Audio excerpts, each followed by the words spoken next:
Is Drake London the best receiver in the 2022 NFL draft? And if Brandon Cooks is traded, where should he go? All that and more in this episode of the Locked On Dynasty Football Podcast.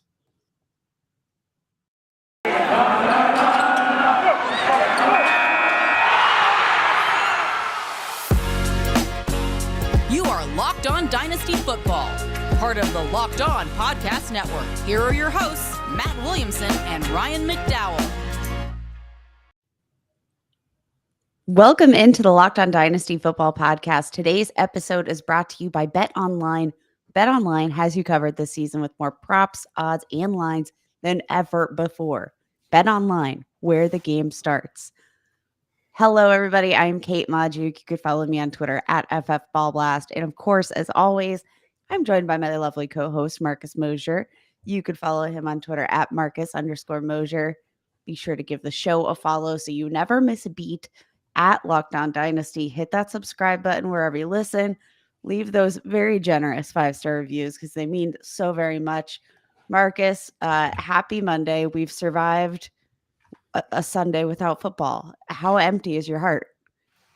It's pretty empty. However, I did watch some NFL prospects or some college prospects last night. I dove into the Euphoria, which is a terribly awesome show. But Kate, I'm excited today because first of all, it's a holiday. I didn't know it was a holiday until you texted me this morning. I guess it's President's Day or something like that. But also because we're going to talk about Drake London in these second and third segments. But before we do that, Kate, we got a little bit of news this morning. According to, I believe, Lance Zierlein, who works for the NFL.com, he hosts a radio station in Houston. He says that he believes that a Brandon Cooks trade is inevitable. And that's interesting because Brandon Cooks is still a really good receiver, another 1,000-yard season this year. If Brandon Cooks is traded, where would you like to see him go? Brandon Cooks is just absolutely fascinating, by the way. We talk just endlessly about Mike Evans and his ability to generate 1,000-yard seasons. Mm-hmm. Brandon Cooks, he's had 2 back-to-back seasons of 1,000 receiving yards with the Houston Texans, like a bad offense. So we know he's got the juice left. All right.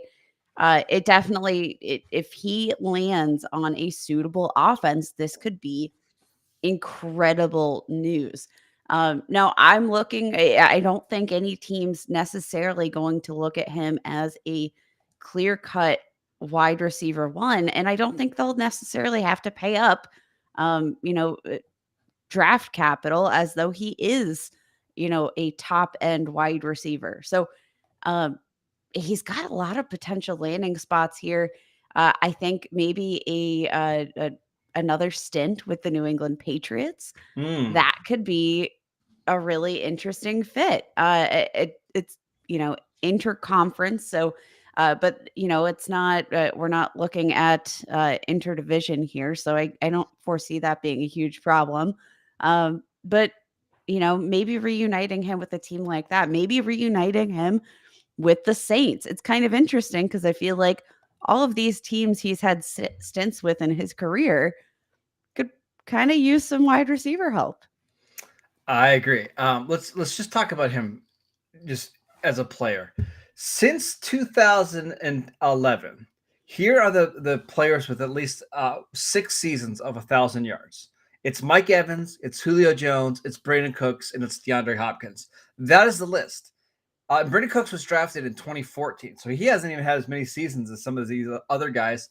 All the guy does is produce, and I don't know why he's been moved so often. He got drafted by the Saints, got traded to the Patriots, got traded to the Rams, and now is on the Texans. He's still pretty young. He's only 28 years old. But Kate, I got a better landing spot. What if Mike Williams leaves in free agency for the Chargers and Brandon Cooks goes to the Los Angeles Chargers to play with Justin Herbert? How would you like that as a fit? I would absolutely love that because I think Brandon Cooks, he doesn't have the size that you want out of Mike Evans or Mike Williams.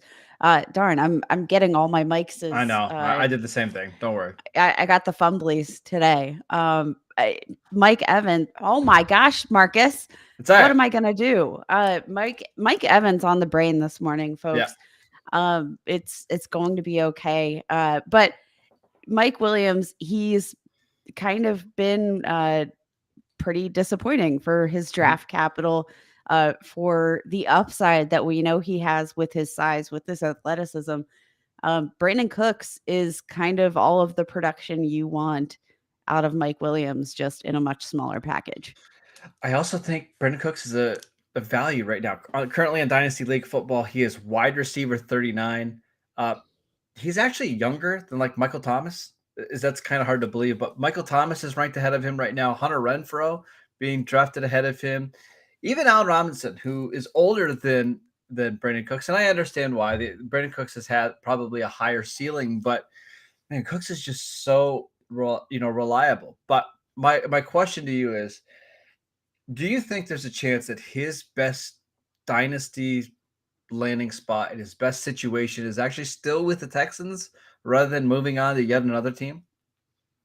I think maybe in terms of just that guaranteed prospect of being the number one.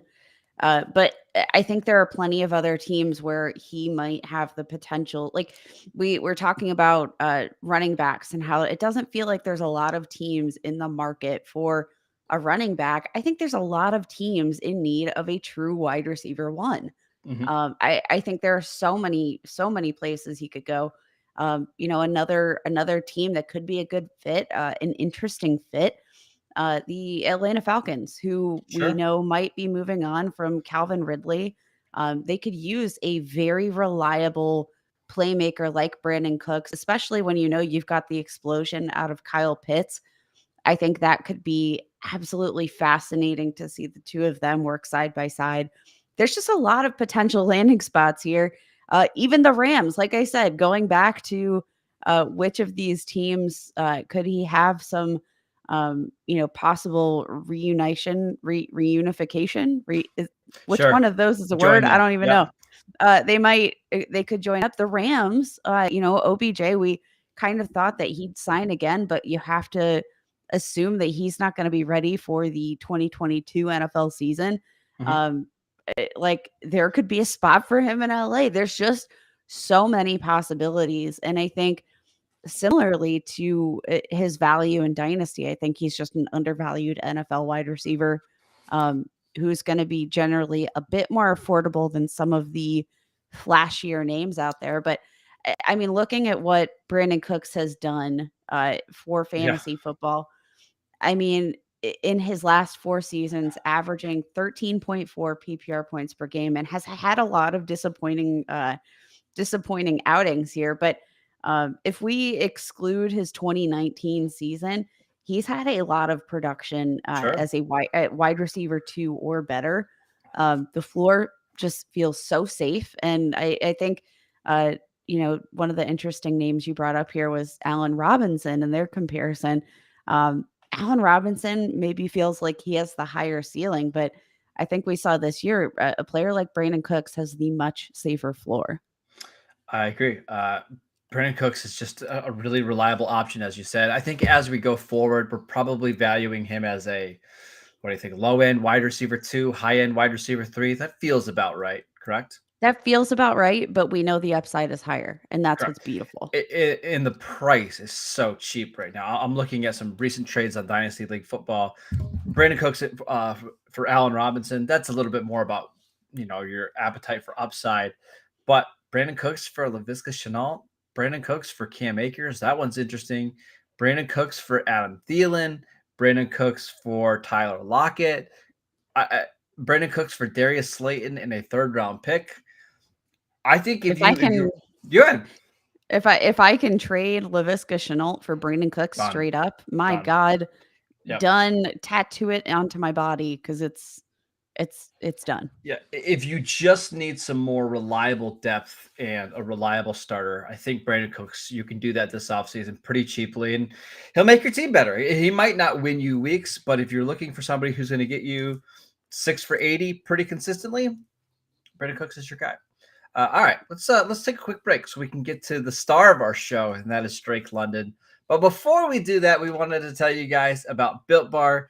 This time of the year, so many people are giving up on their New Year's resolutions, but not us, because we've got Built Bar to help us out. Built Bars contain only 130 calories, 4 grams of sugar, 4 net carbs, and 17 grams of protein. Compare that to a candy bar, which usually has like 240 calories, 30 grams of sugar, and dozens of net carbs. Plus, Built Bars just taste really good. And they got so many good flavors, including mint brownie, coconut almond. And the new flavor this month is white chocolate cookies and cream. They are all delicious, and Built is coming up with new flavors all the time. Go to built.com and use promo code LOCK15 to get 15% off your order. Use promo code LOCK15 for 15% off at built.com. All right, Kate, let's talk about USC wide receiver Drake London. And this one gets me really excited because I think this is a really fun prospect. So, a little bit of background information on him. Currently on Dynasty League football, he is actually wide receiver wide receiver 3 behind Garrett Wilson, which is a fairly new ranking, and Treylon Burks. But if you look at like the big media, if you're looking at Mel Kiper, Todd McShay, Daniel Jeremiah, Dane Brugler, he's the consensus wide receiver 1 in this class, and it feels pretty likely he goes inside of the top 15, if not inside of the top 10. What do you think about Drake London? Drake London is absolutely fascinating because watching him, he's just such a big dude, tall, 6'5". But you would think with some of that length, he'd lose some of that athleticism and agility. And he is just more versatile than that. He exited the 2021 college football season as PFF's 4th most highly graded wide receiver. Mhm. The analytics community can rejoice. Had a breakout age of 18.1, ranks in the 99th percentile. For those of you unfamiliar with breakout age, that's the threshold. That's the age where one of these wide receivers accounts for at least 20% of their team's production on Mhm. offense. And to do it at the age of 18 is absolutely incredible. He was very good at football. But I think what we have to be excited about is the jump he made from 2019 to 2020 to 2021. Mhm. We really saw some big time development. Led the NCAA last season in contested catches. He's just such an unstoppable force, and I like so physical, but can still run routes. And I think that's really hard to find that combination and that skill set when you're looking at such a big bodied wide receiver. I agree. Last 14 games he played. So remember, this is going to be a little weird with the COVID year in 2020. The USC only played 6 games, and then he got hurt after his 8th game this year. But last 14 games, Kate, he was averaging 113 yards per game. He was just a target monster. And I think what's so interesting about him is that when you get these bigger bodied receivers, and he's big, he's all of 6'5", 210 pounds. Those guys tend to be a little stiffer, right? And a little bit more linear. And I don't really think that's the case. Like when you watch him, he's pretty smooth and he gets it out of his breaks pretty well.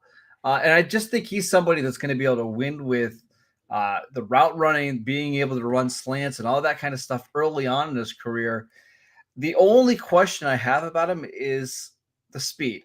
I don't think he's fast at all, right? He's not a Mike Williams, not Mike Evans, not Mike. He doesn't have that kind of downfield speed, but he can win downfield, right? He wins in the same way that like a T. Higgins would win down the field with body control and catch radius and all that kind of stuff. So He is he wins with power, not right? necessarily with Right. speed. And I think that's fine. If we want to talk about his background and maybe what makes him so able to do that, former basketball player. Let's Yep. when I was like scouting some of his film, I kept getting some of his high school basketball tape popping up, and just forever will remind me of any of these giant wide receivers, tight ends. Shout out Jimmy Graham, who also played basketball. they can get some air. They can win with their bodies, and that is exactly what Drake London can do. You mentioned how smooth he is.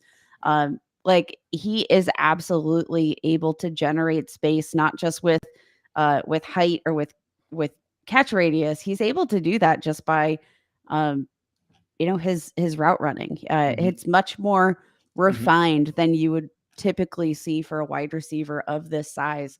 I mean, in the 2020 season or 2021 season, excuse me, 8 drops, ranked 6th in missed tackles forced among all wide receivers, had 15 deep catches, ranked 10th among wide receivers, led the NCAA in contested catches. I can't get over that because that is the kind of playmaking ability and clutchness that is going to make him a reliable chain mover in the NFL.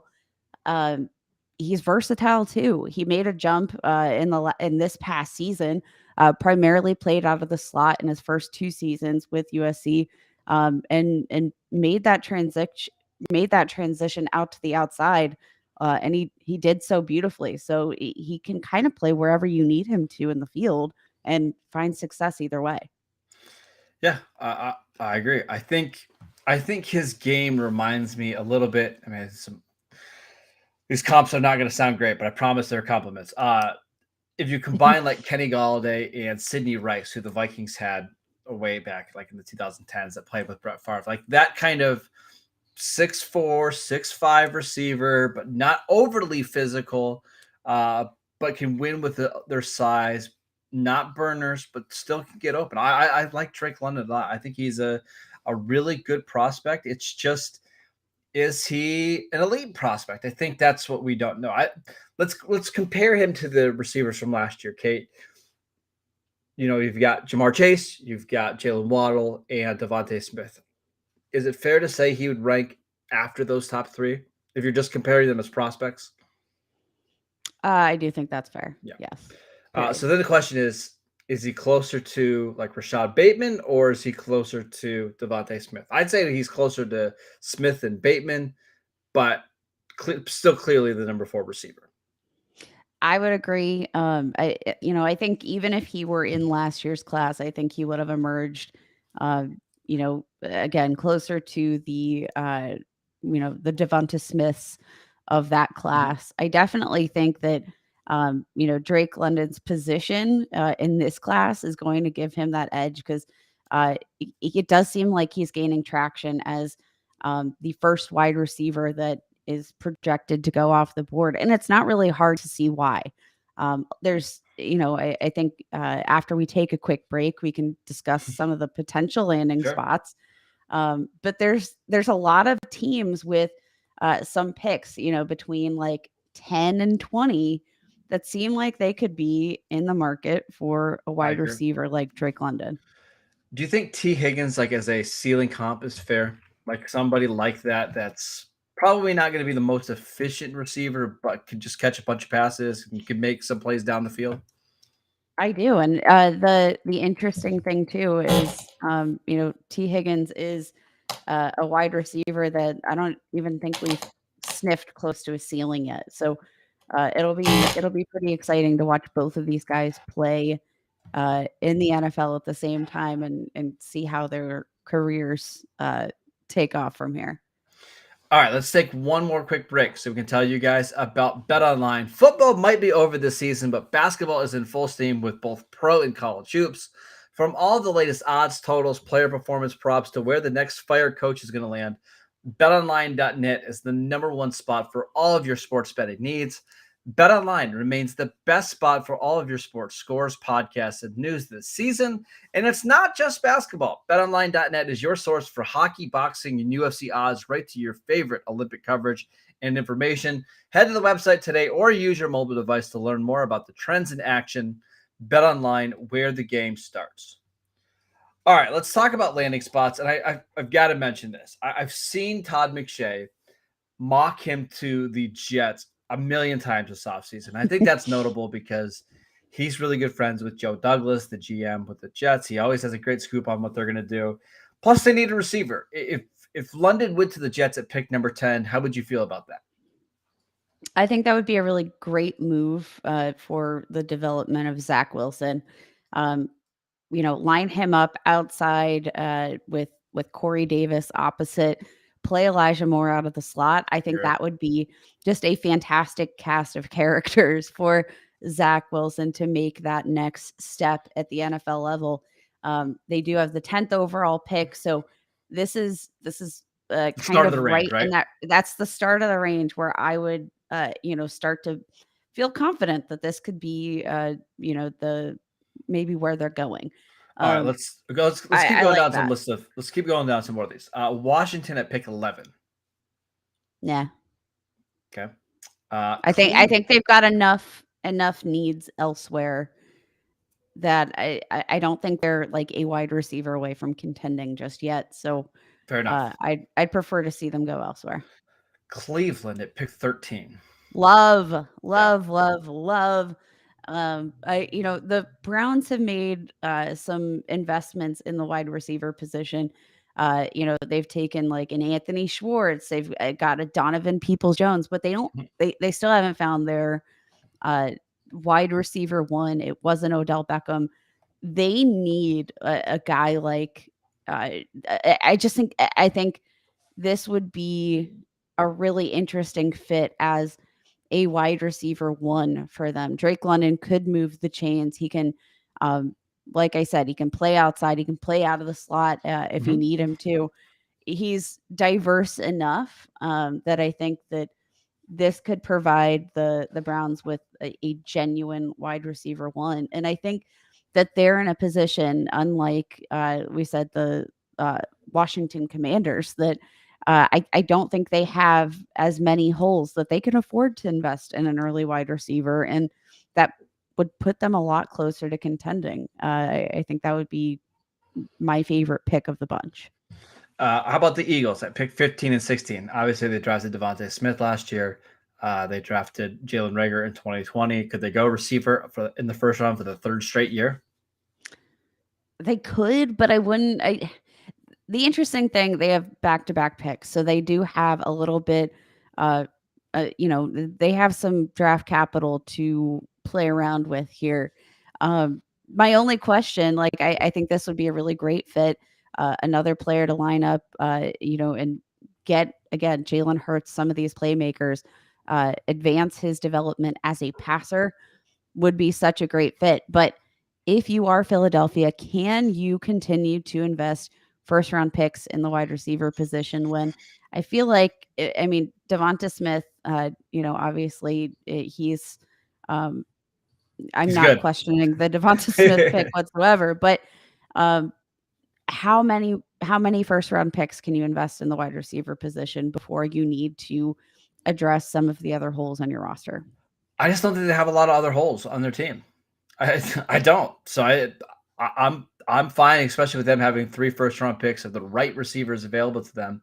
I think it makes sense. What about the Chargers at 17? We mentioned Mike Williams earlier in the show with maybe Brandon Cooks being an option. Do you think London would make sense, or do you think they'd be more likely to go after somebody with some actual speed?